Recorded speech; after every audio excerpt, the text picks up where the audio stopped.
Baik, assalamualaikum warahmatullahi wabarakatuh. Salam dan bahagia. Perkenalkan, nama saya Rizky Ardiansah dengan NIM 2023 012061, program studi teknik industri kelas C.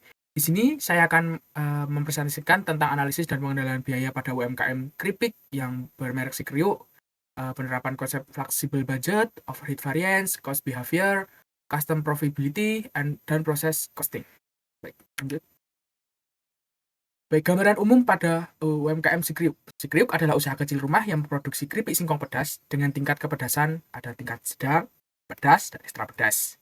Dalam satu bulan, rata-rata kami memproduksi 3.000 bungkus dengan sistem produksi harian dan distribusi melalui seller, warung kelontong, dan platform e-commerce. Proses produksi dimulai dari pemilihan dan pengupasan singkong, dilanjutkan dengan pengirisan tipis, penggorengan, pembumbuan, lalu dikemas dengan plastik aluminium dengan label merek. Tantangan kerja utama usaha ini adalah fluktualitas harga, bahan baku, efisiensi tenaga kerja, dan biaya pengiriman ke luar.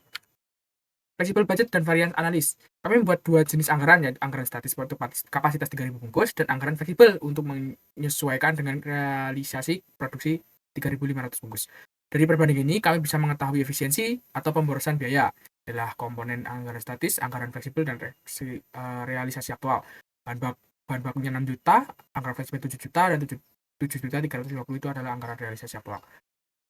Oke, analisis variansi. Analisis varians. Bahan baku mengalami kelebihan biaya atau 350 dibandingkan dengan anggaran fleksibel. Ini adalah 7 juta dengan 7.350 adalah mempunyai perbandingan 350. Sebaliknya nih, untuk tenaga kerja justru lebih hemat 150.000, menandakan efisiensi kerja adalah horrible. Kenaikan biaya bahan baku bisa disebabkan oleh harga singkong yang naik atau tingkat kerusakan bahan tinggi, namun tenaga kerja mampu menyelesaikan lebih banyak produk dengan biaya yang rendah dan dari perencanaan. Selanjutnya adalah analisis overhead tetap. Biaya overhead tetap yang kami anggarkan untuk bulan ini adalah 2 juta, namun realisasinya mencapai 2.400.000 dengan volume produksi menaik menjadi 3.500 bungkus. Kami menghitung apakah selisih ini disebabkan oleh efisiensi atau pemborosan. Dari perhitungan, yang pertama adalah spending variance atau selisih pengeluaran dari 2.400.000 ke 2 juta, yakni 400.000 kelebihannya. Jadi tidak efisien. Production volume variance. 3.500 dikurangi dengan 3.000 dikalikan 2 juta dibagi 3.000 bungkus. Dengan memperoleh 333.335, ini efisien. Selanjutnya perilaku biaya, pola dan fungsi biaya. Untuk merencanakan produksi, kami ingin tahu bagaimana biaya berubah jika jumlah produksi berubah. Maka kami hitung fungsi biaya berdasarkan dua data historis. Ini adalah datanya. Langkah pertama, selisih biaya itu 5 juta. Selisih unitnya adalah 2.000. Biaya variabel per unit adalah 2.500. Biaya tetapnya 9.500.000 dikurangi dengan 2.000 dikalikan 2.500, yaitu 4.500.000. Maka fungsi biaya total kami adalah ini, 4.500.000 ditambah dengan 2.500 dikali X.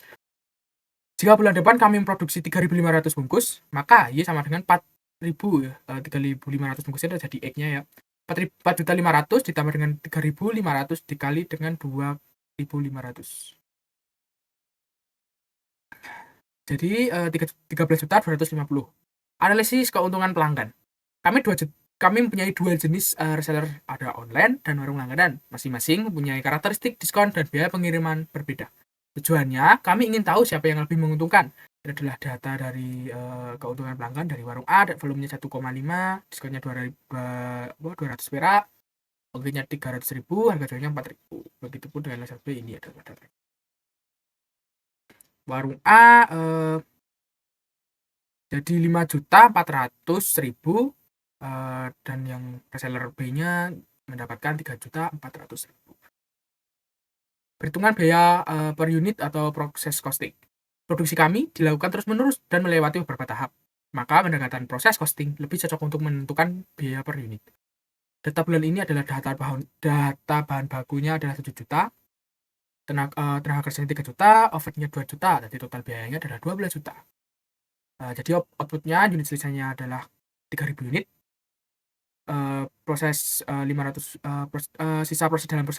Sisa dalam prosesnya ada 500 unit, ada 50% ya yang sudah selesai. Unit ekuivalennya ada 3.000 ditambah dengan 500 dikali dengan 50% di 3.250 unit. Biaya per unitnya adalah 12 juta dibagi dengan 3.250 yakni 3.692. Penutup dan rencana tindak lanjut. Kami akan yang pertama menggunakan fungsi biaya Y sama dengan ABX untuk menyusun anggaran tiap bulan. Yang kedua adalah membuat kontrak pembeli bahan baku jangka pendek agar harga lebih stabil. Yang ketiga adalah fokus menjual ke pelanggan seperti warung A yang memberikan margin lebih besar. Menggunakan pengecekan mutu secara rutin di setiap tahap produksi agar biaya tidak membengkak akibat produk gagal. Sekian dari saya, kurang lebihnya mohon maaf. Billahi taufiq wal hidayah. Wassalamualaikum warahmatullahi wabarakatuh. Salam.